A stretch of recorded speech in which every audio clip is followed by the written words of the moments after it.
بسم اللہ الرحمن الرحیم۔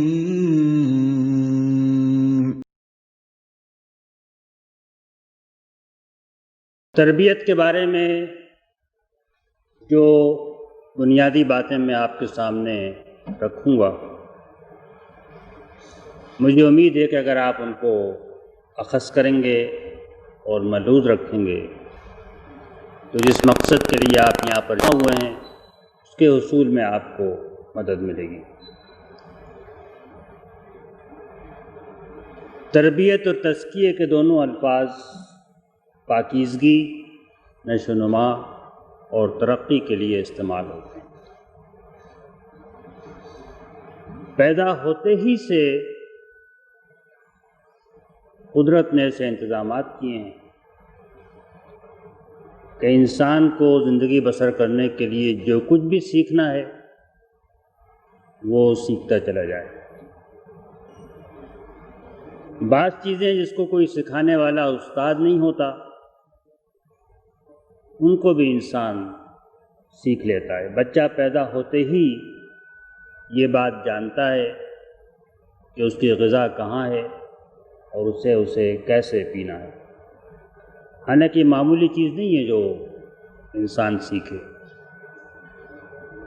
اور 4-5 سال کی عمر تک تو قدرت نے اس کی تربیت کا اتنا بہترین انتظام کیا ہے اور اتنی سرعت کے ساتھ، تیزی کے ساتھ اس کی تربیت ہوتی ہے کہ وہ اپنے خاندان کے، اپنے گھر کے اخلاق، عادات، ایک پوری زبان جس کا سیکھنا اتنا مشکل کام ہے، وہ بچہ آسانی کے ساتھ صحیح زبان، محاورہ، گرامر، لغت، ہر چیز سیکھ لیتا ہے۔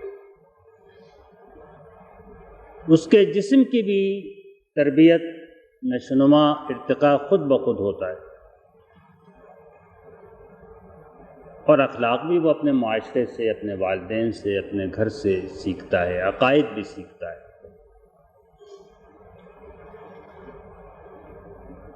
لیکن عقائد اور اخلاق کا معاملہ اس کے ہاتھ میں ہے،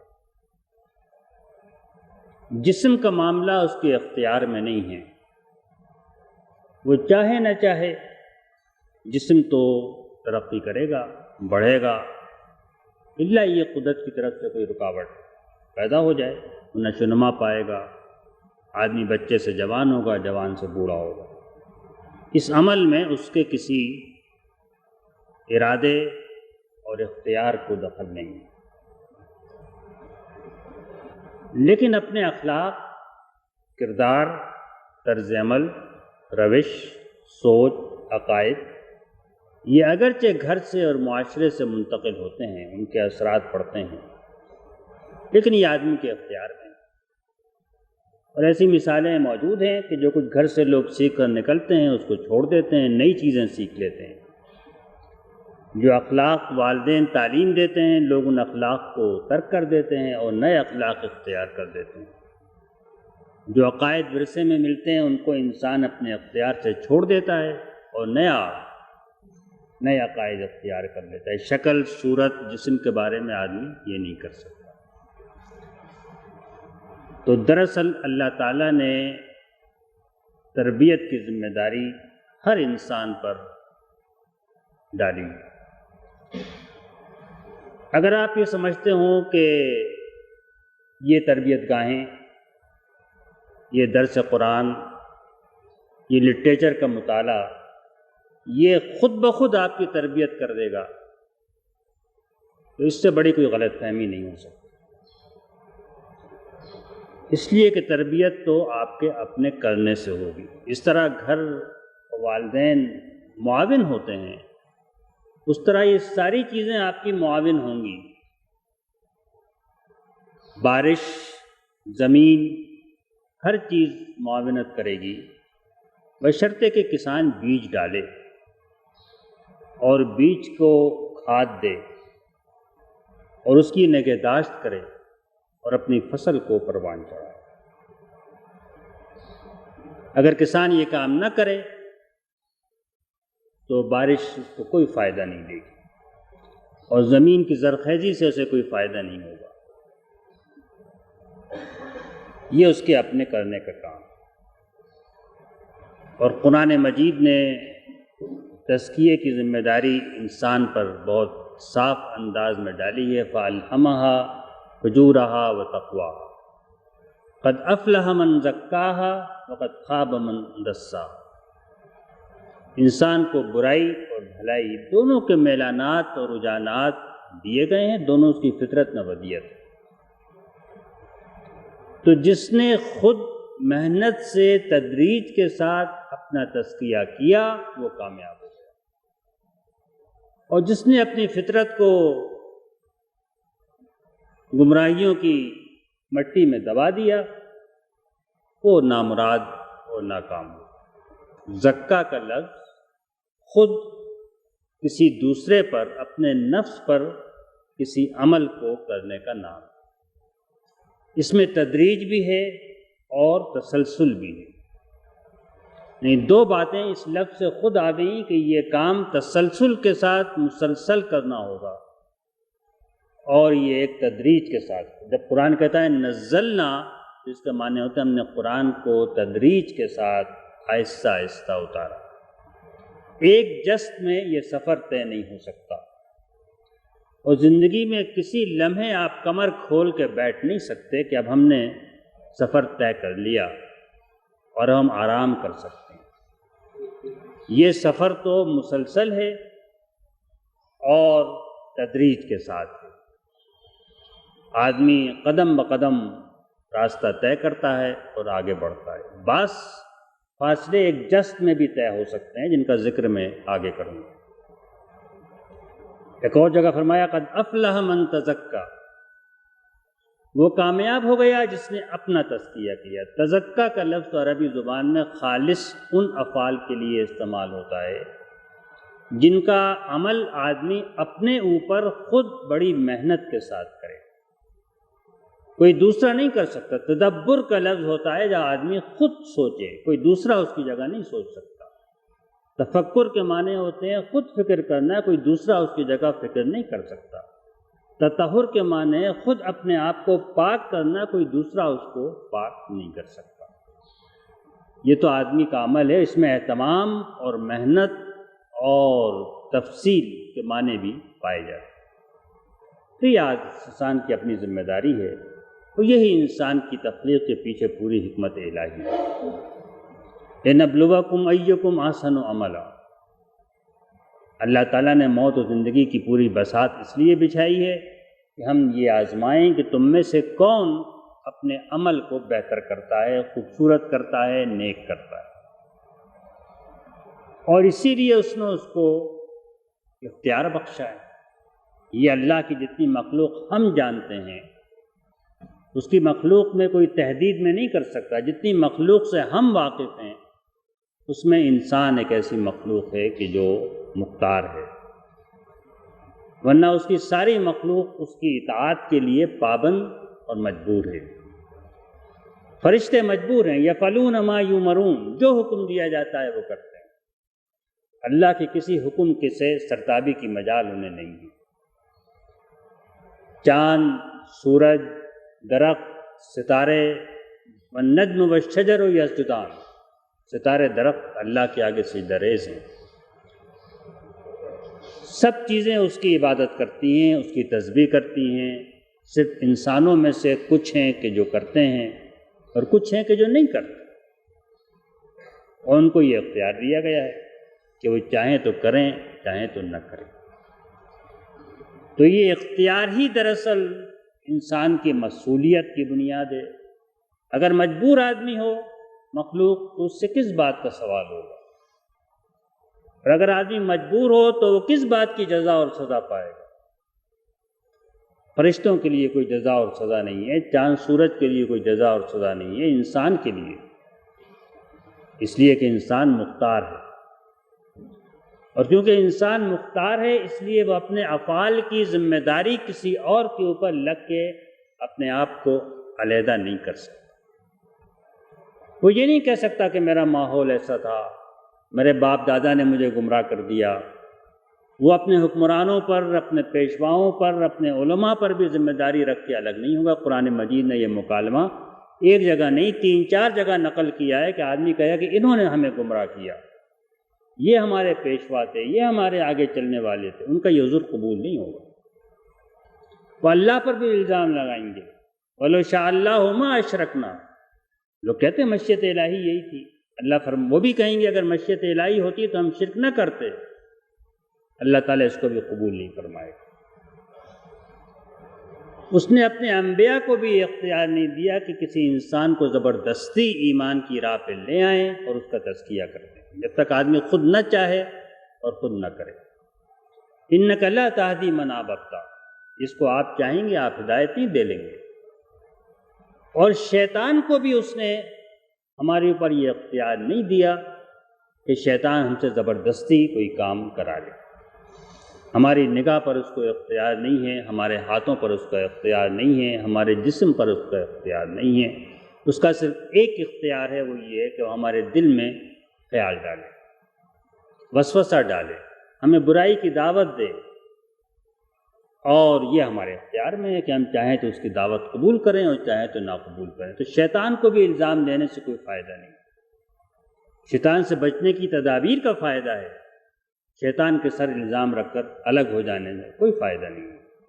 قیامت کا منظر سورہ ابراہیم میں بیان ہوا ہے کہ جب سارے لوگوں کا فیصلہ ہو جائے گا تو شیطان کھڑے ہو کر کہے گا انی دعوتکم فاستجبتم لی، میں نے تو صرف دعوت دی تھی اور تم نے میری دعوت قبول کر لی، فلا تلومن ولوموا انفسکم، مجھے ملامت مت کرو، اپنے آپ کو ملامت کرو۔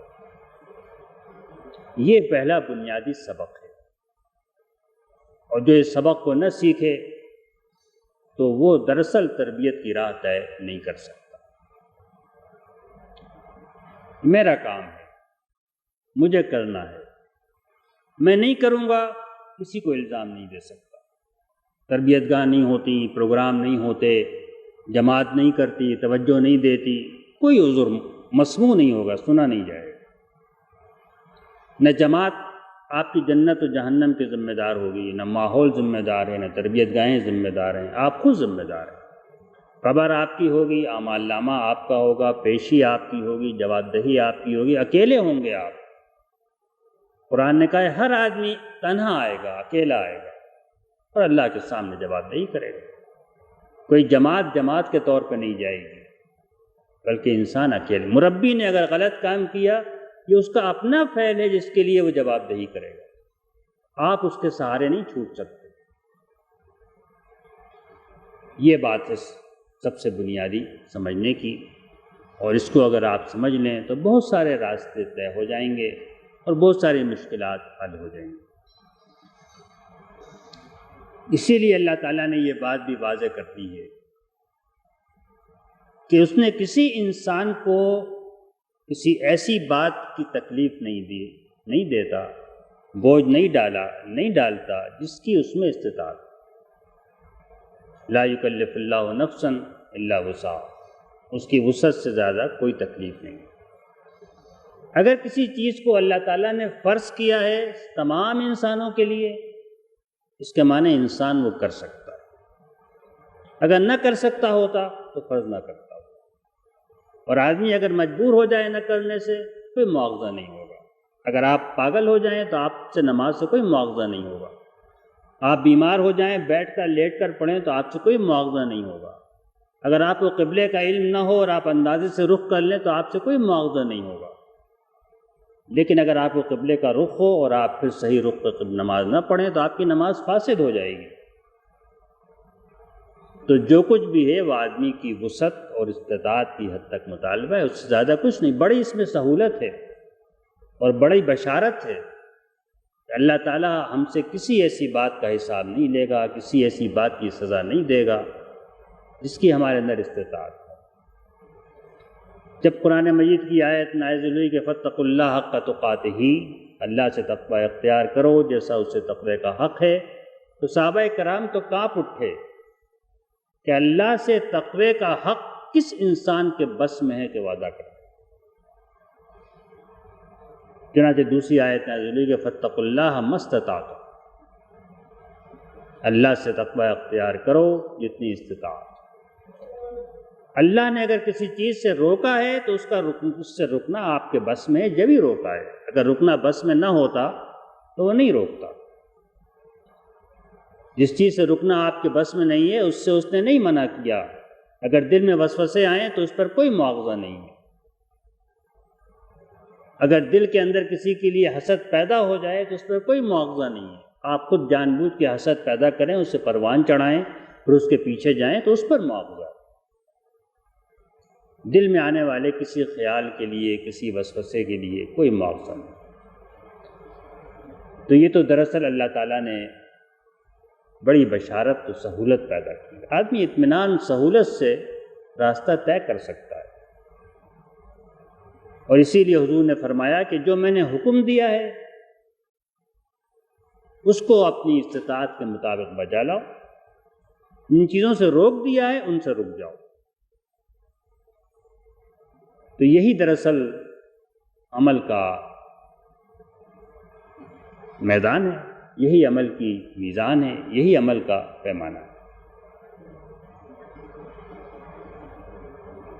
یہ بات جو پہلے اصول سے ہی نکلتی ہے، اس کے معنی دراصل یہ ہیں کہ ہم کو ان چیزوں کی فکر کرنی چاہیے جو ہمارے اختیار میں۔ دل اور دل کی کیفیات ہمارے اختیار میں نہیں ہیں، ان کی فکر کرنا یہ ہمارے اختیار ہے۔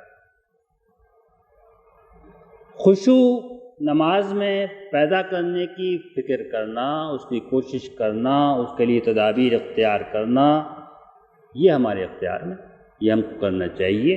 اگر ہم نہیں کریں گے تو اللہ کے ہاں اس کے لیے مواخذہ ہوگا۔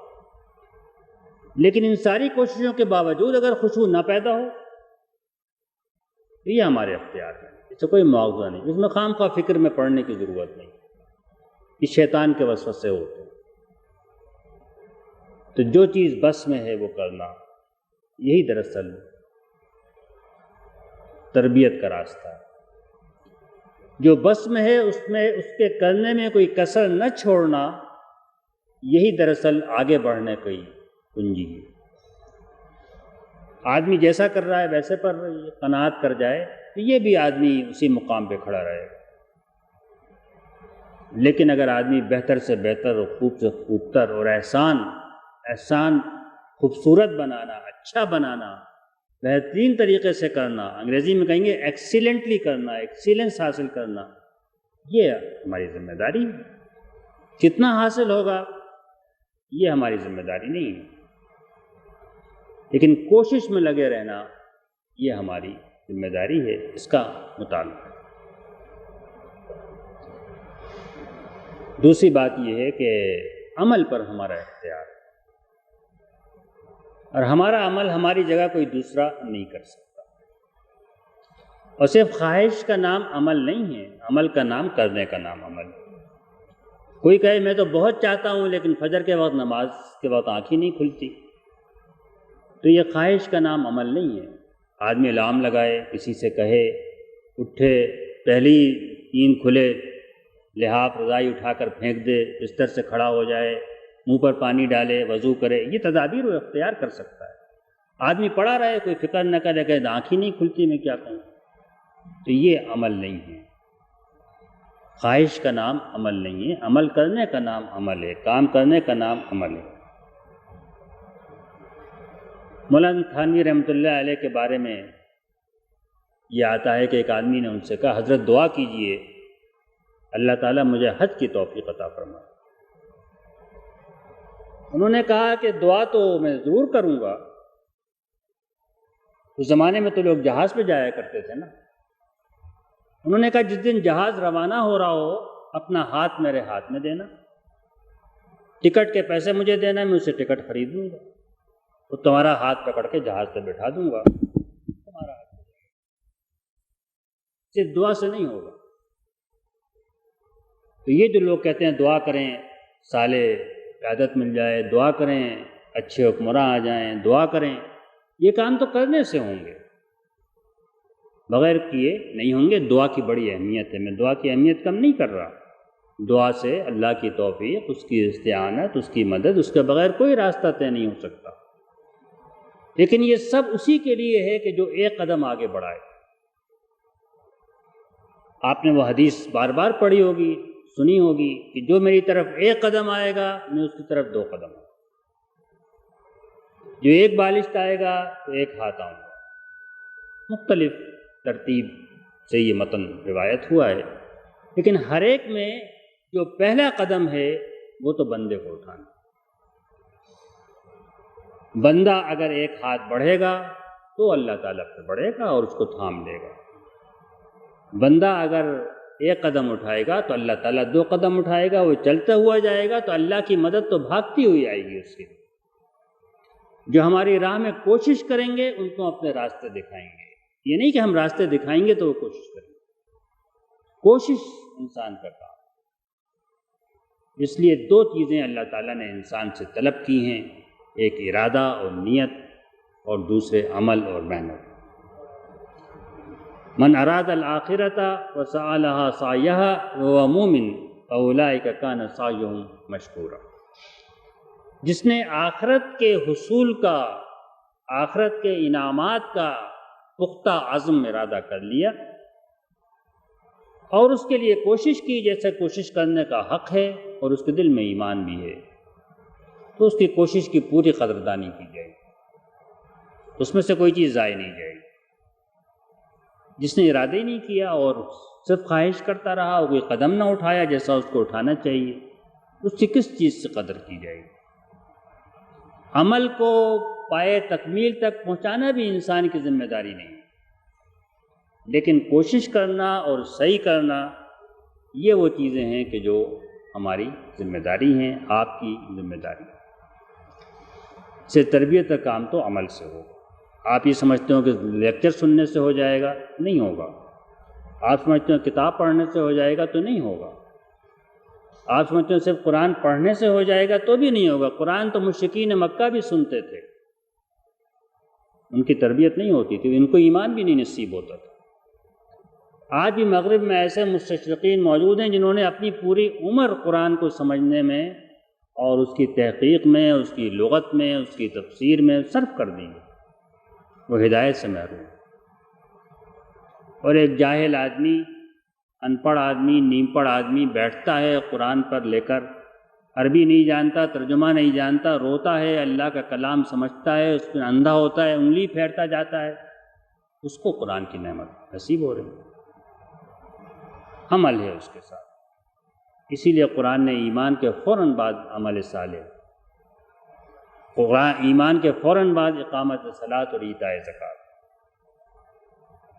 عمل کے فوراً بعد ایمان کے فوراً بعد مطالبہ عمل کا ہے۔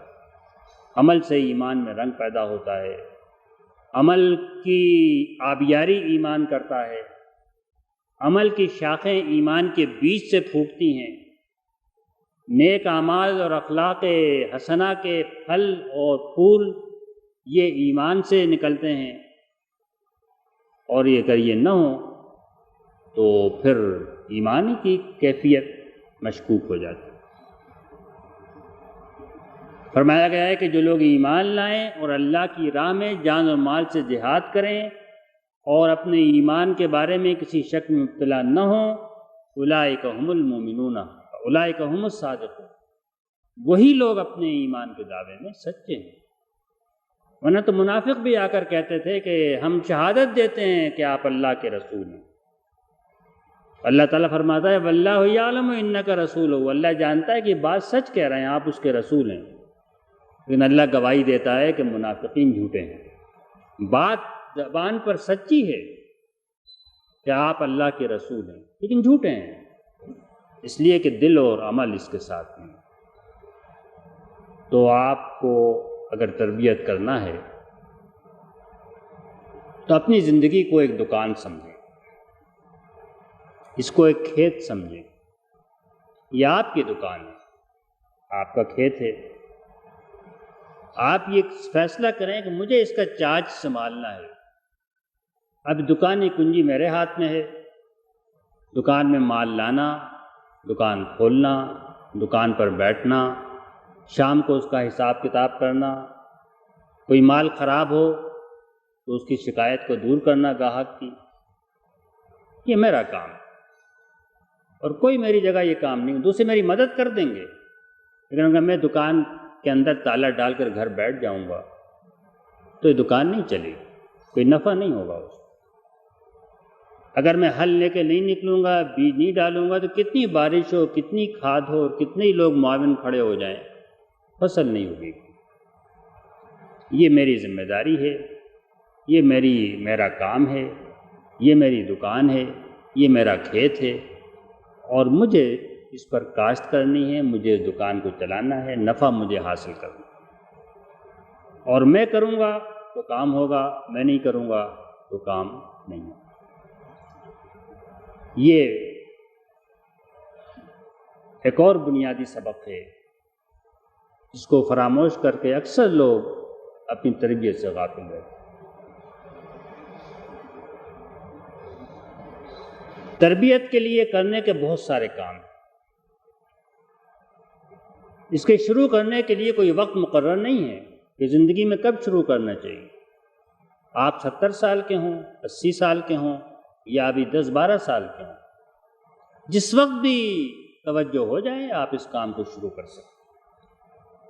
کافر پوری عمر کافر رہے، ارادہ کر لے، ایمان قبول کر لے، پوری زندگی کے گناہ جو ہیں وہ منہدم ہو جاتے ہیں۔ آپ جب توبہ کر لیں گے، استغفار کر لیں گے تو نئی زندگی شروع ہو جائے گی، دروازہ کھل جائے گا نئی زندگی کا۔ صرف یہ کہ آپ کے اس کے بعد کوشش ضروری ہے۔ تو یہ دراصل جو کرنے کا وقت ہے یہ تو ہر وقت 24 گھنٹے میں کسی لمحے بھی ہو سکتا ہے، اور اس کو مؤخر کرنے کا حماقت تو وہی کر سکتا ہے جس کو اپنی زندگی کا یقین ہے، جس کو یہ معلوم ہے کہ اچھا آج تو نہیں کل سے کریں گے۔ یہ وہی کہہ سکتا ہے، اس کو معلوم ہو کہ رات خیریت سے گزر جائے گی، جس کو یہ نہ معلوم ہو یہ کیوں کہے کہ کل کریں گے۔ تنہائی میں آپ بیٹھ جائیں، اپنے رب کے سامنے حاضر ہوں، کوئی اور نہ ہو، آپ اور آپ کا رب ہو، اپنی زندگی کا جائزہ لیں۔ جو وقت گزر گیا گزر گیا، ضائع ہونا تھا ضائع ہو گیا، آگے جو کچھ باقی ہے آپ نہیں جانتے کتنا باقی ہے، اس کے لیے عزم کریں کہ برائیوں پر قابو پائیں گے، نیکیاں اختیار کریں گے، اپنے وقت کو، اپنے مال کو، اپنی زندگی کو، اپنی صلاحیتوں کو اللہ کی مرضی کے مطابق صرف کریں، اور روز اپنا حساب کریں۔ دکاندار بھی روز دکان بند کرنے سے پہلے اپنا بھی کھاتا لکھتا ہے اور حساب لگاتا ہے، نقد کتنا ہے، مال کتنا گیا اور کتنا بکا، کتنا نفع ہوا۔ یہ کام روز کرنے کا ہے، الگ صبح بھی کرنے کا ہے، دکان کھولنے سے پہلے۔ اسی کام کا نام قرآن مجید کی زبان میں استغفار، اسی لیے استغفار پر زور دیا گیا ہے، استغفار لازم کیا گیا ہے، استغفار کا حکم دیا گیا ہے۔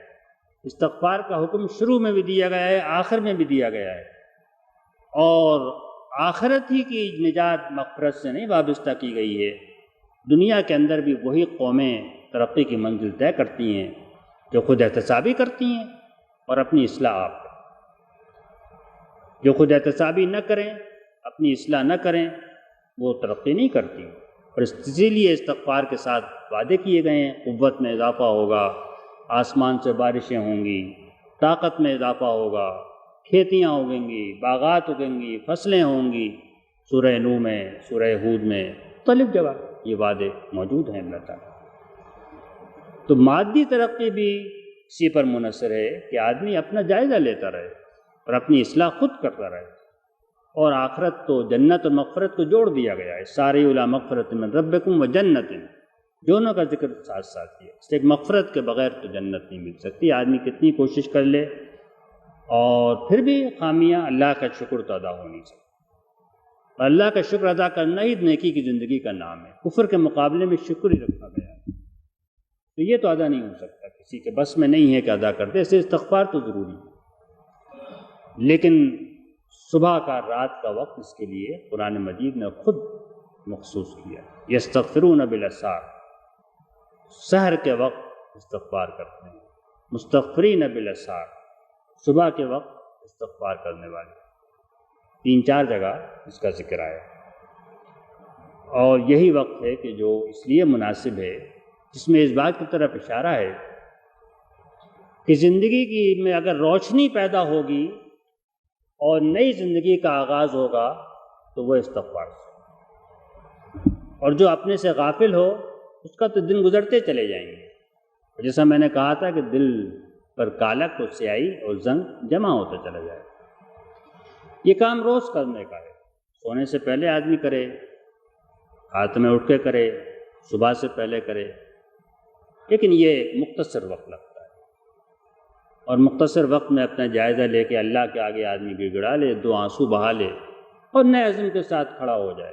وہ تو ایسا رب غفور رحیم ہے کہ ہر وقت وہ صبح ہاتھ پھیلاتا ہے تاکہ رات کے گناہ گار توبہ کریں، ان کو معاف کر دے، اور شام کو وہ خود ہاتھ پھیلاتا ہے تاکہ دن بھر کے گناہ گار اس سے معافی مانگیں، ان کو معاف کریں۔ وہ تو کہتا ہے اگر تم گناہ نہ کرتے تو میں دوسری مخلوق پیدا کرتا کہ جو گناہ کرتی مجھ سے معافی مانگتی اور مجھ سے معاف کرتی، اور اگر تم زمین آسمان کے برابر گناہ لے کر ہی مجھ سے ملو گے تو میں اتنی ہی رحمت کے ساتھ تم سے ملاقات کروں گا۔ صرف توبہ اور اللہ کی راہ میں چلنا اور کوشش، یہ اس کو درکار ہے۔ شاید آپ نے کبھی واقعہ سنا ہو کہ ایک آدمی نے 99 قتل کیے، اس کے بعد اس کو خیال آیا کہ میں توبہ کروں۔ کسی عابد زاہد کے پاس گیا کہ اب کوئی میری نجات کی صورت ہے، اب میں توبہ کر سکتا ہوں۔ اس نے کہا کہ اب کیا صورت ہے، اتنے گناہ اتنے قتل کر کے، 99 آدمی کا قتل کر کے تم اب کیا نجات توبہ ہو سکتی؟ جیسے 900 چوہے کھا کے بلی حج کو چلی، اس نے تلوار نکال کے اس کو بھی اسی گردن بھی کاٹ دی، غصے میں 100 قتل ہو گئے۔ پھر کسی عالم کے پاس گیا، اس سے پوچھا، اس نے کہا توبہ کا دروازہ تو ہمیشہ کھلا ہوا ہے، تم توبہ کرو اور اس بستی کو چھوڑ کے جو برے لوگوں کی بستی ہے فلانی بستی میں چلے جاؤ کہ جو نیکوں کی بستی۔ اس نے توبہ کی اور بستی کو چھوڑ دیا، اپنے اس عزم کا اظہار کر دیا کہ وہ اب نیک زندگی گزارنا چاہتا ہے۔ گویا بستی کیا ہوئی، نیکی بدی کی زندگی کو خیر بات کہا اور نیکی کی زندگی کی طرف قدم بڑھانا شروع کر دیا۔ راستے میں موت آ گئی، اور موت آ گئی تو اب عذاب کے فرشتے بھی حاضر ہو گئے، رحمت کے فرشتے بھی حاضر ہو گئے۔ عذاب کے فرشتے کہتے ہیں کہ اس کا سیاہ کارنامہ عمل دیکھو، اس کی روح کو تو ہم لے جائیں گے۔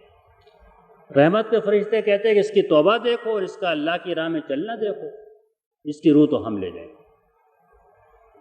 اور پھر حدیث میں آتا ہے کہ کچھ اور فرشتے آئے، ان سے لوگوں نے کہا کہ آپ فیصلہ کر دیں اس کا۔ انہوں نے کہا کہ زمین ناپ لو، دونوں بستیوں سے فاصلہ ناپ لو، جدھر سے قریب ہو اسی بستی، اگر بدوں کی بستی سے قریب ہو تو عذاب والے لے جائیں، اور نیکوں کی بستی سے قریب ہو تو نیکے لے جائیں۔ فاصلہ ناپا گیا تو وہ بس تھوڑا ہی سا، 1 بالش کم و بیش نیکوں کی بستی سے قریب نکلا، اور رحمت کے فرشتے اس کی روح کو لے۔ اس حدیث سے کئی متن ہیں، اور متن کے اندر مختلف باتیں ہیں۔ روایت ایک متن یہ ہے کہ اللہ تعالیٰ نے زمین کو حکم دیا، اور ادھر کی زمین جو ہے وہ لمبی ہو گئی، ادھر کی زمین کھنچ کے چھوٹی ہو گئی۔ اللہ کی رحمت کا بات، قبولیت تو اس کے پاس تھی، زمین پہ منحصر نہیں تھی۔ یہ دروازہ تو ہر وقت کھلا ہے، لیکن اپنے عزم، ارادے، نیکی کی طلب، جستجو و شوق، یہ ضروری ہے، اور اس راہ پہ چلنا ضروری ہے۔ خواہ 1 قدم چلیں آپ، یہ 10 قدم چلیں، چلنا ضروری ہے، کام کرنا ضروری ہے۔ بیٹھے بیٹھے باتیں کرنے سے نہیں ہوتا، بلکہ کام کرنے سے وہ کام ہوتا ہے، اور اس سے تربیت ہوتی ہے، اور اس سے آدمی آگے بڑھتا ہے۔ اب میں آخر میں 2 باتیں اور آپ کے سامنے رکھوں گا کہ جو ساری باتوں کا میری نظر میں خلاصہ ہیں۔ جو چیزیں آپ کو کرنی ہیں ان کی فہرست بڑی لمبی ہے، آپ 7 دن انشاءاللہ آپ انہی کی معلومات حاصل کرتے رہیں گے، لیکن 2 چیزیں میری نظر میں ان سب باتوں کا کی مدار، ان کا خلاصہ۔ ایک بات یہ ہے کہ آپ جو کام کریں اللہ کے لیے کریں، اس پر نظر رکھیں، اللہ کے چہرے پر نظر رکھیں۔ اللہ کے چہرے کی، میں قرآن مجید کی زبان استعمال کر رہا ہوں، آپ یہ نہ سمجھیں کہ اللہ کوئی چہرہ ہوتا ہے، لیکن آدمی جب کسی کی خوشنودی کے لیے کام کرتا ہے تو چوری چوری کبھی پلٹ کے دیکھتا رہتا ہے کہ جو سا کام کر رہا ہوں اس کے چہرے کے پر کیا آثار ہے۔ یہ انسانی زندگی کا محاورہ ہے جو اللہ نے استعمال کیا ہم کو سمجھانے کے لیے۔ ہمیشہ اللہ کے چہرے پر نظر رکھو۔ نبی کریم صلی اللہ علیہ وسلم ایک دعا فرماتے تھے جس میں اللہ سے مانگتے تھے لذت النظر الی وجہک الکریم، تیرے کریم چہرے کے اوپر نظر رکھنے کی لذت۔ اس کے ایک معنی تو وہی ہے کہ آخرت میں دیکھنے کی لذت، لیکن اس کے ایک معنی یہ بھی ہے کہ دنیا میں بھی اسی کی خاطر کام کرنے میں مجھے لذت نصیب ہو۔ اور یہ دراصل کسی چیز کے لیے کام کرنے سے کیا فائدہ جو ڈوبنے والی ہے، ختم ہونے والی ہے۔ اس چیز کے لیے کام کریں جو باقی رہنے والی ہے۔ کل من علیہا فان ویبقی وجہ ربک ذو الجلال والاکرام، ہر چیز زمین پر فنا ہونے والی ہے، صرف ایک چیز باقی رہنے والی ہے، رب ذو الجلال والاکرام، اس کا چہرہ وہ باقی رہنے والا ہے، ذو الجلال والاکرام چہرہ وہ باقی رہنے والا ہے۔ یہ دراصل ایسا ہے کہ آدمی کی چند برس کی چند لمحات کی تو زندگی ہے، کہے گا میں ایک دن رہا، چند لمحے رہا، اور اس کو بھی وہ دنیا کی خاطر صرف کر، اس سے بڑی حماقت اور کیا ہو سکتی۔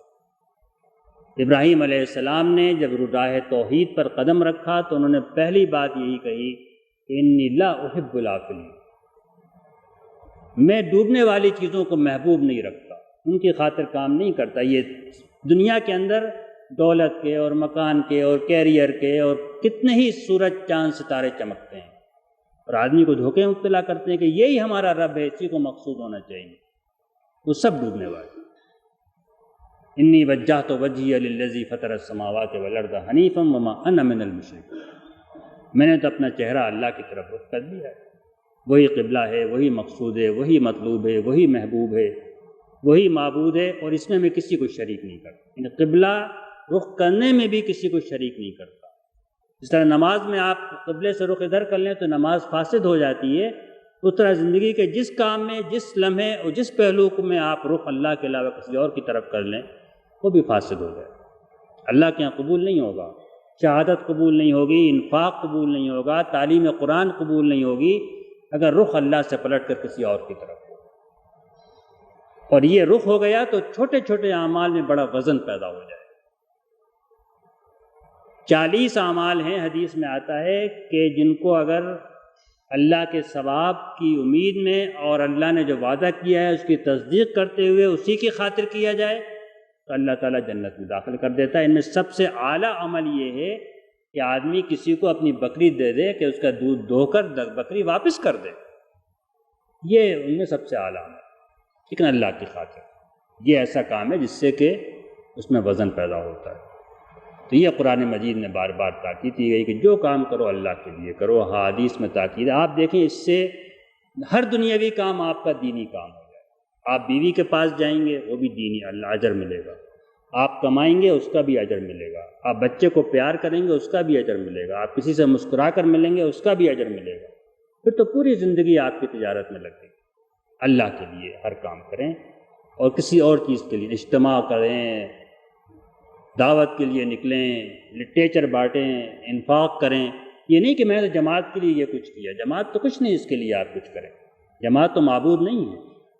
جو کام آپ یہ کہہ سکیں کہ میں نے تو یہ کام اللہ کے لیے، پھر نہ کہیں ناراضگی کا سوال پیدا ہوتا ہے، نہ کہیں دشمنی کا ہوتا ہے، نہ کینے کا ہوتا ہے، نہ حسد کا ہوتا ہے، نہ لڑائی جھگڑے کا ہوتا ہے، جب ہر کام اللہ کا۔ یہ خلاصہ ہے اللہ سے تعلق کا اور دین کا۔ اور دوسرا خلاصہ یہ ہے کہ اللہ کے بندوں کو کم سے کم اپنے سے اذیت نہ پہنچائے۔ ساری شریعت کا مدار اسی اصول پر ہے، نکاح کے، طلاق کے، وراثت کے، بے شمار قوانین، گھروں میں جانے کے، آنے کے، اجازت طلب کرنے کے، اور ساری چیزوں کا مدار جو ہے اس پر ہے کہ آپ کسی کو ایذا نہ پہنچائیں، کسی کو آپ سے ایذا نہ پہنچے، جسم کو ایذا نہ پہنچے، دل کو ایذا نہ پہنچے، عزت کو ایذا نہ پہنچے، مال کو ایذا نہ پہنچے۔ مومن کی جان بھی حرام ہے، مال بھی حرام ہے، اس کی عزت بھی حرام ہے، اور جس چیز سے آپ نے اس کو دل کو تکلیف پہنچائی تو وہ اللہ کے ہاں گناہ ہے۔ اور بندوں کے حقوق ایسے ہیں کہ جن کے بارے میں بڑی ہوشیاری کی ضرورت ہے۔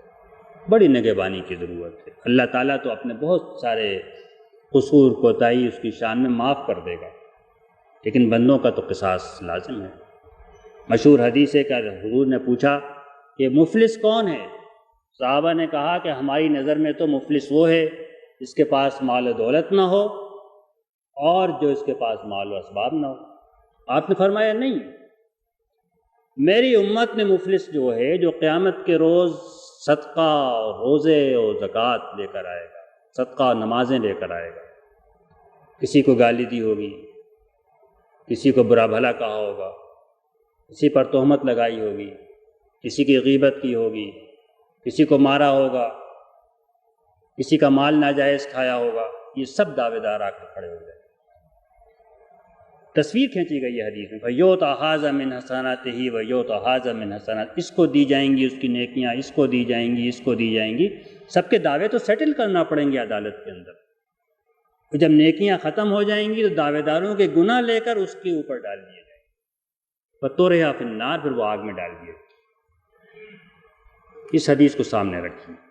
ایسے نیک اعمال جن کے ساتھ آپ مخلوق کے حقوق میں کوتاہی کما رہے ہوں، وہ تو آپ کے لیے اکارت جا سکتے ہیں، دوسرے لے اڑیں گے۔ دوسروں کی خاطر محنت کرنے سے کیا فائدہ؟ محنت کریں تو اپنی خاطر کریں، دوسروں کی فائدہ پہنچانے کے لیے کیوں کریں آپ تو محنت کریں اور دوسرے لے جائیں قیامت کے روز، اور آپ ہبا منصورہ آپ کے حصے میں رہ جائے، خاک اڑ رہی ہے، کچھ بھی نہ رہ گیا وہ اعمال نامہ۔ تو اس کے لیے بڑی احتیاط کی ضرورت ہے۔ اپنی زبان، اپنے عمل، اپنے مال، اپنے برتاؤ، گھر میں بیوی کے ساتھ، بچوں کے ساتھ، دوستوں کے ساتھ، تحریک میں غیر مسلموں کے ساتھ، مسلمانوں کے ساتھ، سب کے حقوق اس معاملے میں شریعت نے بیان کیے ہیں، اور یہ سب کی اصل یہی ہے۔ اور پھر اگر آپ احسان کر سکتے ہو کسی کے ساتھ تو وہ تو بہت بڑی چیز ہے، پھر آپ نیکی کریں، اس کا دل خوش کریں، اس کی خدمت کریں، یہ بھی بڑے درجات کے کام ہیں۔ ایک حدیث میں آتا ہے کہ حضور کے سامنے دو عورتوں کا ذکر کیا گیا، ایک عورت کے بارے میں کہا کہ بس فرض نمازیں پڑھتی ہے، فرض روزے رکھ لیتی ہے، چند پنیر کے ٹکڑے صدقے میں دیتی ہے، پڑوسی اس کے رویے سے، حسن سلوک سے بہت خوش ہیں۔ فرمایا ہے فی الجنہ، یہ جنت میں جائے گی۔ دوسری عورت کا ذکر کیا گیا کہ بہت نمازیں پڑھتی ہے، روزے رکھتی ہے، صدقے دیتی ہے، پڑوسی اس کی زبان سے تنگ ہے۔ فرمایا ہے فی النار، یہ جہنم میں جائے گی۔ یہ ساری احادیث موجود ہیں، آپ اٹھا کے کوئی باب پڑھ لیجیے تو آپ کو معلوم ہوگا کہ اصل تو اللہ نے اسی لیے انسان کو، ورنہ سجدہ کرنے والے، رکوع کرنے والے، اللہ کو یاد کرنے والے فرشتے کوئی کم نہیں ہیں۔ آسمان پر 4 انگل جگہ خالی نہیں ہے جہاں پر کوئی فرشتہ کوئی سجدہ کر رہا ہے، کوئی قیام کر رہا ہے، کوئی رکوع کر رہا ہے، کوئی تسبیح، تحلیل، ہم جس میں مصروف ہے۔ اس کے لیے اللہ نے انسان کو نہیں پیدا کیا، اس کے لیے پیدا کیا کہ اپنے معبود کو پہچان کے اس کا بن جائے، اور جن انسانوں کے درمیان اس کو پیدا کیا ان کے درمیان عدل اور احسان کے ساتھ زندگی گزارے۔ یہ خلاصہ ہے پوری شریعت کا، تربیت کا۔ اس کو آپ حاصل کر لیں گے، بہت بڑی نعمت ہے۔ اللہ تعالیٰ مجھے آپ کو عمل کی توفیق دے۔ وآخر دعوانا الحمدللہ رب العالمین۔